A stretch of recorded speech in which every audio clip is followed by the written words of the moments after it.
I think it would be awesome if we could tell your personal story here. I think it's really important. And then also talk about what you saw in Brightside that made you decide to get into the work that you have going on right now with Tom. Yeah, I kind of sound like Tom's parents here when I tell this story, but fresh out of college. I mean, maybe we're brothers or something like that. So, fresh out of college, engineering degree background, had my first employment job, but, had the trifecta. I had a title loan against my car. I had maxed out credit cards, and I was in a payday loan scenario. I mean, I was making more money. I was spending more money than I was ever going to make, and I was just upside down. New employee orientation, my first employer, financial wellness. We didn't know what to call it at the time. I think it was just called Finance 101. They told us the prerequisite was show up with your checkbook.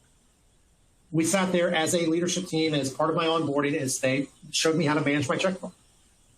Kid off the farm, rural South Carolina, went to school for my co-op company. I thought this is what corporate America looked like, and this was 25 years ago. In the course of the next year, I actually, was on a savings plan. They directed my savings into it, much like what a Brightside program looks like. There weren't any of the tools. It wasn't an app or anything like that. I didn't have a financial assistant.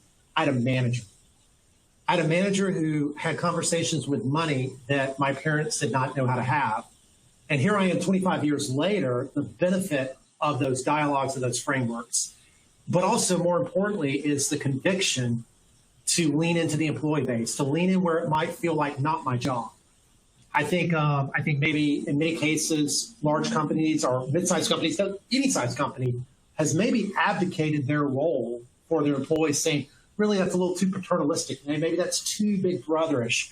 But I'm here to say 25 years ago, it felt exactly like what I needed in the moment. And I can say for our employees now who have experienced Brightside during the middle of a pandemic, they're glad that our company feels paternalistic. They're glad that we talk about debt-free living and that we have ways to say, we are here for you. And I can't change your paycheck, but I can change your livelihood. I can change how your kids are going to grow up. I mean, I think Tom's insight is spot on where he talks about his dad pushing the paperwork over there. We get a lot of pushback from our employees who sometimes say, well, what's in it for you? Why are you doing this? I said, well, I'm doing it for your kids. And they're like, well, don't talk about mom. Don't talk about my kids. I'm like, and we then unravel the story a little bit more to say, if we can change your relationship with mom and dad, we will change your kids' trajectory in life. And there are a lot of studies out there that talk about mom and dad's relationship with debt and what the kids' earning power is. And I think once we get them at that, we had them at the head when we said the credit score. We get them at the heart when we talk about how we're going to change their family.